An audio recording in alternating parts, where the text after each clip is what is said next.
दोस्तों, तेलंगाना विधानसभा चुनाव का आ चुका है ताज़ा तरीन नया और सबसे बेहतरीन ओपिनियन पोल।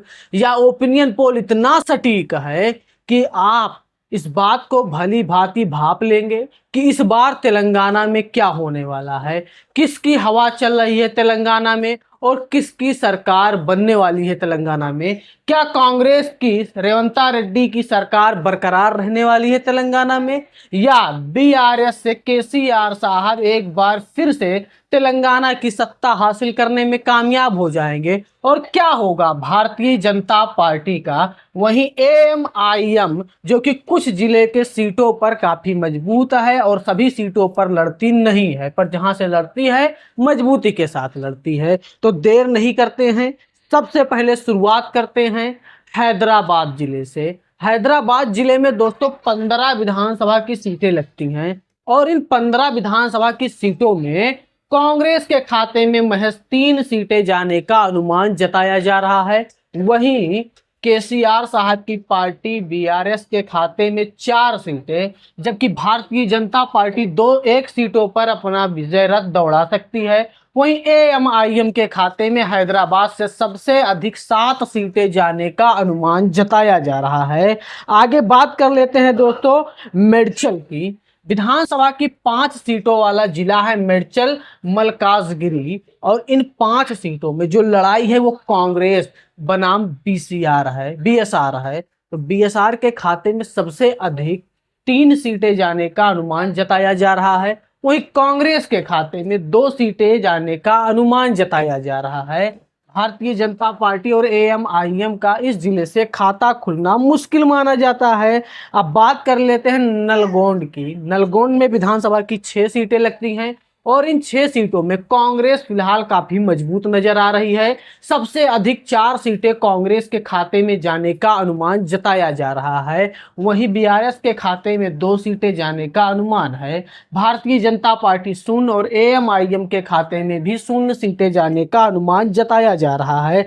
आगे बात कर लेते हैं सूर्यपेट की। विधानसभा की 4 सीटों वाला जिला है सूर्यपेट जिला और इन 4 सीटों में कांग्रेस के खाते में मात्र 1 सीट जाने का अनुमान जताया जा रहा है। वहीं बीआरएस के खाते में 3 सीटें जाने का अनुमान जताया जा रहा है, सबसे अधिक 3 सीटें, जबकि भाजपा और एएमआईएम का सूरपेट जिले से खाता खुलना मुश्किल माना जा रहा है। अब आगे बात करते हैं भुवनगिरी जिले की। भुवनगिरी जिले में विधानसभा की 2 ही सीटें हैं और इन 2 सीटों में कांग्रेस, भाजपा और अदर पार्टियों को बड़ा नुकसान उठाना पड़ेगा शून्य के रूप में। वही केसीआर साहब की पार्टी बीआरएस के खाते में भुवनगिरी की 2 के दोनों सीटें जाने का अनुमान जताया जा रहा है और इस प्रकार इस जिले को क्लीन स्वीप करती हुई नजर आ सकती है केसीआर साहब की पार्टी। आगे करते हैं दोस्तों खम्मम जिले की। खम्मम जिले में विधानसभा की 5 सीटें लगती हैं और इन 5 सीटों में कांग्रेस के खाते में 2 सीटें, वहीं बीआरएस के खाते में 3 सीटें जाने का अनुमान जताया जा रहा है। अन्य के खाते में 0 सीटें जाने का अनुमान जताया जा रहा है। कोठमगुड़म की बात कर लें, विधानसभा की 5 सीटें लगती हैं इस जिले में और इस जिले से 2 सीटें कांग्रेस के खाते में तो 3 सीटें बीआरएस के खाते में, भाजपा और अन्य के खाते में 0 सीटें जाने का अनुमान जताया जा रहा है कोठमगुड़म जिले से। आगे बात कर लेते हैं दोस्तों कामारेड्डी की।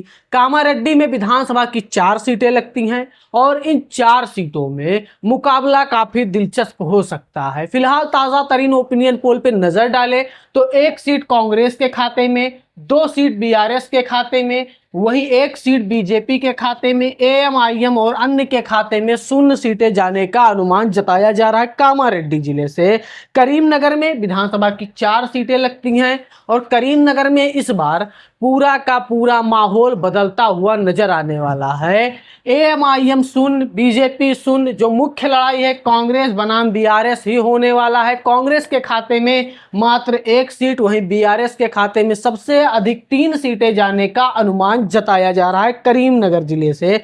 आगे बात कर लेते हैं पेदपल्ली की। विधानसभा की 3 सीटों वाला जिला है और इन 3 सीटों में कांग्रेस, बीजेपी, एएमआईएम और अन्य छोटी बड़ी पार्टियों को नुकसान उठाना पड़ेगा शून्य के रूप में, क्योंकि पेद्दमपल्ली जिले से 3 के तीनों सीटें इस बार बीआरएस के खाते में जाने का अनुमान जताया जा रहा है। अगर आप तेलंगाना से हो या उसके आसपास किसी जिले से हो या भारत में कहीं पर भी रहते हो तो आप अपना राय जरूर दीजिएगा कि क्या इस बार तेलंगाना में सत्ता परिवर्तन की लहर है या फिर कांग्रेस वापसी करेगी।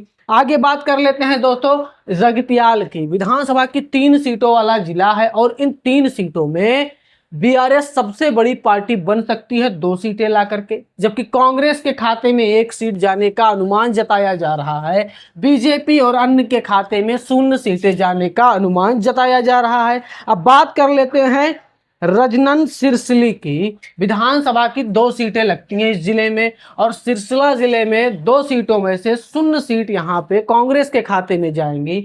बीजेपी और एएमआईएम के खाते में भी 0, 2 के दोनों सीटें बीआरएस के खाते में जाने का अनुमान जताया जा रहा है। अब बात कर लेते हैं वारंगल की। विधानसभा की 3 सीटों वाला जिला है और वारंगल में इस बार मुकाबला 19-20 का होता हुआ नजर आने वाला है।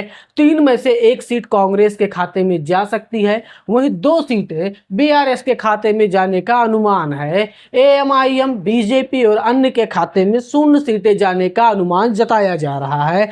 हन्नमकोट की बात कर लें तो विधानसभा की 2 सीटें लगती हैं और इन 2 सीटों में मुकाबला काफी दिलचस्प होता हुआ इस बार नजर आ सकता है, या यूं कहे मुकाबला बराबरी का हो सकता है। 1 सीट बीजेपी जीत, 1 सीट कांग्रेस जीत सकती है तो 1 सीट बीआरएस के खाते में जाने का अनुमान है। बीजेपी और अन्य का खाता खुलना हन्नमकोट जिले से मुश्किल माना जा रहा है। आगे बात कर लेते हैं जनगांव की। विधानसभा की 3 सीटों वाला जिला है जनगांव जिला और जनगांव में कांग्रेस काफी मजबूत नजर आ रही है। 2 और सबसे अधिक सीटें कांग्रेस के खाते में जाने का अनुमान है, जबकि 1 सीट यहाँ पे बीआरएस के खाते में जा सकती है। बीजेपी और अन्य के खाते में 0 सीटें जाने का अनुमान जताया जा रहा है। महबूबाबाद की बात कर लें, विधानसभा की 2 ही सीटें लगती हैं, छोटा जिला है और इस छोटे जिले में 2 सीट है, पर यहाँ पे प्रभाव बीआरएस का काफी बड़ा है। इसी का नतीजा हो सकता है कि इस बार कांग्रेस का खाता भी ना खुले इस जिले से, बीजेपी और अन्य का खाता भी ना खुले। वहीं महबूबाबाद की 2 के दोनों सीटें इस बार बीआरएस के खाते में जाने का अनुमान जताया जा रहा है। मुलुगु की बात कर लें तो मुलुगु में विधानसभा की 1 सीट लगती है और इस 1 सीट में बीआरएस, बीजेपी, एएमआईएम और अन्य के खाते में 0 सीटें जाने का अनुमान जताया जा रहा है, जबकि कांग्रेस यहां पे बाजी मारती हुई नजर आ सकती है 1 सीट पर और यह 1 सीट कांग्रेस के खाते में जाने का अनुमान जताया जा रहा है। जयशंकर भूपापल्ली की बात कर लें, विधानसभा की 1 सीटें लगती हैं भूपापल्ली जिले में और इस 1 सीट में कांग्रेस का खाता नहीं खुलेगा। यह 1 सीट इस बार बीआरएस के खाते में जाने का अनुमान जताया जा रहा है। बीजेपी और अन्य के खाते में जयशंकर भूपापल्ली से भी निराशा हाथ लगती हुई नजर आने वाली है। महबूबनगर की बात कर लें, विधानसभा की 3 सीटें हैं और इन 3 सीटों में जो मुख्य लड़ाई है कांग्रेस बनाम बीआरएस है। बीआरएस बड़ी पार्टी बन सकती है 2 सीटें ला करके, वही कांग्रेस के खाते में 1 सीटें जाने का अनुमान है। अन्य किसी भी पार्टी के खाते में कोई सीट जाने का अनुमान नहीं नजर आ रहा है। नारायणपेट में विधानसभा की 2 सीटें लगती हैं और नारायणपेट की 2 सीटों में से कांग्रेस को 0 सीटें मिलने का अनुमान है। वहीं बीआरएस 2 के दोनों सीटें जीत करके इस जिले को क्लीन स्वीप करते हुए नजर आ सकती है। बीजेपी के खाते में 0 और एएमआईएम अन्य के खाते में भी 0 सीटें जाने का अनुमान जताया जा रहा है। अब बात कर लेते हैं नगर कुर्नूल की। नगर कुर्नूल में विधानसभा की 4 सीटें लगती हैं और इन 4 सीटों में 1 सीट कांग्रेस के खाते में जाने का अनुमान है, वही 3 सीट बीआरएस के खाते में। बीजेपी और अन्य का इस जिले से सुपड़ा साफ नजर आने वाला है। आगे हम बढ़ते हैं वनपर्ती की तरफ। विधानसभा की 1 सीट है और यह 1 सीट इस बार बीआरएस के खाते में जाने का अनुमान जताया जा रहा है। इस जिले को क्लीन स्वीप करते हुए नजर आ सकती है बीआरएस। आगे बात कर लेते हैं दोस्तों जोगुल गदल की। 2 विधानसभा की सीटें हैं और इन 2 सीटों में कांग्रेस का खाता नहीं खुलता है, जबकि बीआरएस के 2 के दोनों सीटें इस बार हासिल करने में कामयाब नजर आ रही है। अन्य के खाते में 0 सीटें जाने का अनुमान जताया जा रहा है। संगारेड्डी की बात कर ले, विधानसभा की 5 सीटें लगती हैं संगारेड्डी जिले में और इन 5 सीटों में 2 सीट कांग्रेस के खाते में, वहीं 3 और सबसे अधिक सीट बीआरएस के खाते में, बीजेपी और अन्य के खाते में 0 सीटें जाने का अनुमान जताया जा रहा है। निजामाबाद में विधानसभा की 5 सीटें लगती हैं और इन 5 सीटों में वोटों का नहीं बल्कि सीटों का बिखराव इस बार देखने को मिलने वाला है। एएमआईएम के खाते में 1, बीजेपी के खाते में 1, कांग्रेस के खाते में 1, वहीं सबसे अधिक 2 सीटें बीआरएस के खाते में जाने का अनुमान जताया जा रहा है निजामाबाद जिले से। सिद्दीपेट की बात कर ले, विधानसभा की 4 सीटें लगती हैं और इन 4 सीटों में मुकाबला बराबरी का होता हुआ नजर आ सकता है। कांग्रेस के खाते में 2 सीटें जा सकती हैं, वहीं बीआरएस के खाते में भी 2 सीटें जाने का अनुमान जताया जा रहा है। अन्य किसी भी पार्टी या कैंडिडेट का यहां पे जीतना मुश्किल माना जा रहा है। मेडक में विधानसभा की 2 सीटें हैं। कांग्रेस, बीजेपी, एएमआईएम और अन्य को यहां से बड़ा नुकसान उठाने को मिल सकता है 0 के रूप में, जबकि मेडक की 2 के दोनों सीटें बीआरएस के खाते में जाने का अनुमान जताया जा रहा है और बीआरएस इस प्रकार इस जिले को क्लीन स्वीप करते हुए नजर आ सकती है। विकाराबाद की बात कर ले, विधानसभा की 4 सीटें हैं और इन 4 सीटों में 1 सीट कांग्रेस के खाते में, जबकि 3 सीटें बीआरएस के खाते में, बीजेपी के खाते में 0 और अन्य के खाते में भी विकाराबाद से 0 सीटें जाने का अनुमान जताया जा रहा है। आदिलाबाद में विधानसभा की 2 सीटें हैं और इन 2 सीटों पर मुकाबला काफी दिलचस्प है।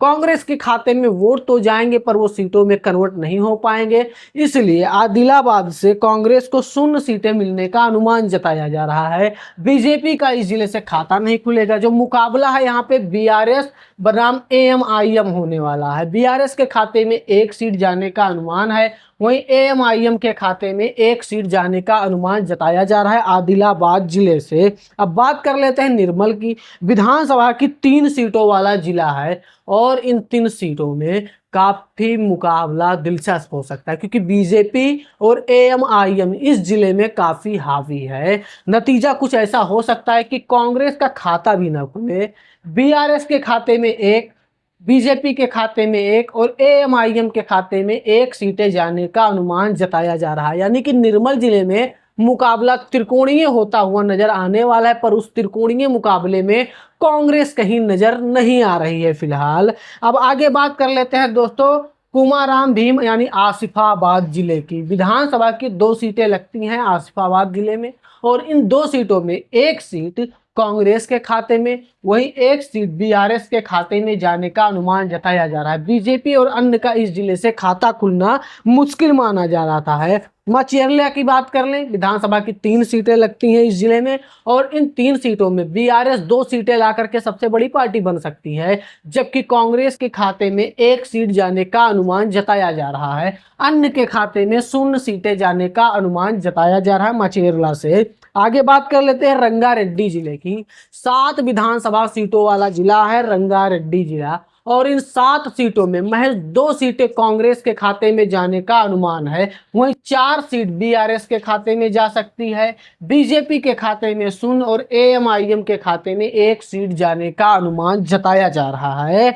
अब तक आपने कुल 119 सीटों का ताज़ा तरीन ओपिनियन पोल देखा और इस 119 सीटों में जो मुख्य मुकाबला है वो कांग्रेस बनाम बीआरएस है।